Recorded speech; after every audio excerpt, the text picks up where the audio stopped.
ಕೋಡುಬಳೆ ಅಂದ್ರೆ ಅಡುಕಲೆ. ಬೆಂಗಳೂರಿನಲ್ಲಿ ಸಚಿವ ಕೃಷ್ಣ ಬೈರೇಗೌಡರು ನೈಟ್ ರೌಂಡ್ಸ್ ಹಾಕಿದ್ದಾರೆ. ರಸ್ತೆ ಗುಂಡಿ, ಚರಂಡಿ, ಫುಟ್ಪಾತ್ ಒತ್ತುವರಿ ಇದೆಲ್ಲವನ್ನ ಕೂಡ ಸಚಿವರು ಪರಿಶೀಲನೆ ಮಾಡಿದರು. ಈಗಾಗಲೇ ಅಕ್ರಮವಾಗಿ ಒತ್ತುವರಿ ಮಾಡಿಕೊಂಡಿರುವಂತಹ ಫುಟ್ಪಾತ್ಗಳ ತೆರವಿಗೆ ಸೂಚನೆ ಕೊಟ್ಟಿದ್ರು.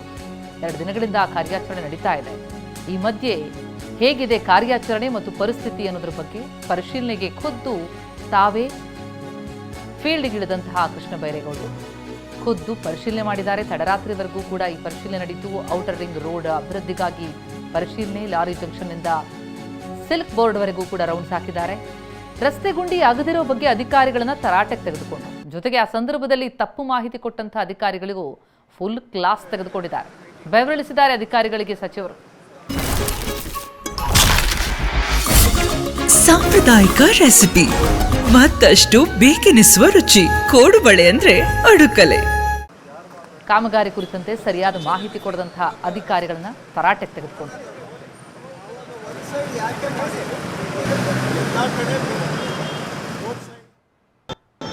ಸರ್, ನೀವು ಹೇಳಿದ್ದು ನನಗೆ BWSSB ಅಂತ ಸರ್. ಈಗ ರಮೇಶ್ ಆಗ್ಲೇ ಇಲ್ಲಿ BWSSB ಅಂದ್ರ KPTCL ಅಂದ್ರ ನನಗೆ ಹಂಗ ಅವ್ರು ಹೇಳ್ತಾ ಇದಾರೆ. ನನಗೆ ಸ್ವಲ್ಪ ನನಗೆ ಬುದ್ಧಿ ಪ್ರಮಾಣ ಆಗಿದೆ. ಅಲ್ಲ, ಏನ್ ಫಾಸ್ಟ್ ಆಗಿ ಸ್ಪಿನ್ ಮಾಡ್ತಾರೆ ಅಂದ್ರೆ ಸ್ಪಿನ್ ಮಾಂತ್ರಿಕರು ಅಲ್ಲ. BWSSB ಅಂತ ಹೇಳಿದ್ರು, ಕೇಳಿದ್ರೆ ಈ ಸೈಡ್ BWSSB ಆಗದಿದ್ದಾರೆ ಅಂತ. ಈಗ BWSSB ಇಲ್ಲ ಸರ್, ನಮ್ಗೇನು ಗೊತ್ತಿಲ್ಲ, ನಾವಂತೂ ಆಗದಿಲ್ಲ ಅಂತ ಅವ್ರು ಹೇಳ್ತಾ ಇದ್ದಾರೆ. ಅವ್ರಿಗೆ ಕೇಳ್ತಾ ಇದ್ದೀನಿ. ಈಗ ಕೇಳಿದ್ರೆ, ಆಗ್ಲೇ ಕೇಳಿದ್ರೆ BWSSB ಅಂತಾರೆ, ಈಗ ಕೇಳಿದ್ರೆ KPTCL ಅಂತಾರೆ, ಅಲ್ಲಿ ಕೇಳಿದ್ರೆ ಬೆಸ್ಕಾಮ್ ಅಂತಾರೆ. ಯಾರೂ ಇಲ್ಲ, ಬರೀ OFC. ಯಾರಿಗೆ BWSSB ಅಂದ್ರಲ್ಲ.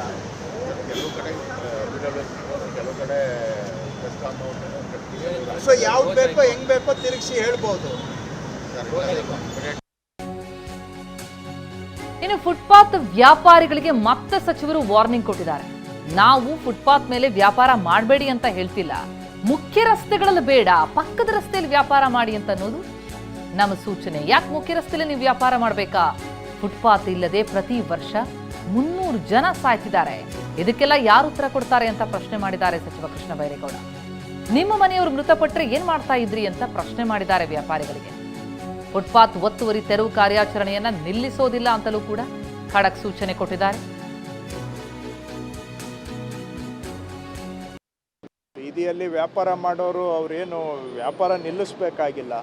ಮೇನ್ ರೋಡ್ ಬಿಟ್ಟು ಪಕ್ಕದ ರೋಡಲ್ಲೇ ಹೋಗಿ ವ್ಯಾಪಾರ ಮಾಡಿಕೊಳ್ಳಿ. ಮೇನ್ ರೋಡಲ್ಲೇ ವ್ಯಾಪಾರ ಮಾಡುವುದೇನಾದರೂ ಮೂಲಭೂತ ಹಕ್ಕು ಇದೆಯಾ? ಪಕ್ಕದ ರೋಡ್ನಲ್ಲಿ ವ್ಯಾಪಾರ ಮಾಡಿದರೆ ಜೀವನ ನಡೆಯೋದಿಲ್ವಾ? ಬೀದಿ ಬದಿ ವ್ಯಾಪಾರಿಗಳೇನಲ್ಲ, ಎಲ್ಲ ದೊಡ್ಡ ದೊಡ್ಡ ಬಿಲ್ಡಿಂಗ್ ಯಾರೇ ಇದ್ದರೂ ಇವತ್ತು ಕೆಲವು ತೋರಿಸಿದ್ದೇನೆ. ಅಲ್ಲಿ ಮುಂದ್ಗಡೆ ಅಂಗಡಿನೇ ಕಟ್ಕೊಂಡು ಬಂದುಬಿಟ್ಟವ್ರೆ, ಅದೆಲ್ಲ ತೆರವು ಮಾಡಿ ಅಂತ ಹೇಳಿದ್ದೇನೆ. ಬೆಂಗಳೂರಿನಲ್ಲಿ 300 ಜನ ವರ್ಷಕ್ಕೆ ಪಾದಾಚಾರಿಗಳು ಸಾಯ್ತಾ ಇದ್ದಾರೆ ಆಕ್ಸಿಡೆಂಟಲ್ಲಿ. ಯಾಕೆ ಸಾಯ್ತಾ ಇದ್ದಾರೆ? ಫುಟ್ಪಾತ್ ಮೇಲೆ ನಡೆಯೋಕ್ಕೆ ಜಾಗ ಇಲ್ಲ, ರೋಡಿಗೆ ಬರ್ತಾರೆ, ಯಾವುದೋ ಗಾಡಿ ಬಂದು ಟಚ್ ಆಗಿ ಸತ್ತೋಗ್ತಾರೆ 300 ಜನ. ನಿಮ್ಮ ಫ್ಯಾಮಿಲಿಯಲ್ಲಿ ಯಾರಾದರೂ ಸತ್ತರೆ ನಿಮ್ಗೇನು ಅನಿಸುತ್ತೆ? ಅವ್ರಿಗೇನು ಉತ್ತರ ಕೊಡ್ತೀರಾ ಹಾಗಾದರೆ ನೀವು? ಸ್ವಲ್ಪ ನನಗೆ ಹೇಳಿ. ಬೀದಿಯಲ್ಲಿ ವ್ಯಾಪಾರ ಮಾಡೋರು ಅವ್ರೇನು ವ್ಯಾಪಾರ ನಿಲ್ಲಿಸ್ಬೇಕಾಗಿಲ್ಲ. ಮೇನ್ ರೋಡ್ ಬಿಟ್ಟು ಪಕ್ಕದ ರೋಡಲ್ಲೇ ಹೋಗಿ ವ್ಯಾಪಾರ ಮಾಡಿಕೊಳ್ಳಿ. ಮೇನ್ ರೋಡಲ್ಲೇ ವ್ಯಾಪಾರ ಮಾಡುವುದೇನಾದರೂ ಮೂಲಭೂತ ಹಕ್ಕು ಇದೆಯಾ? ಪಕ್ಕದ ರೋಡ್ನಲ್ಲಿ ವ್ಯಾಪಾರ. ಕೋಡುಬಳೆ ಅಂದ್ರೆ ಅಡುಕಲೆ.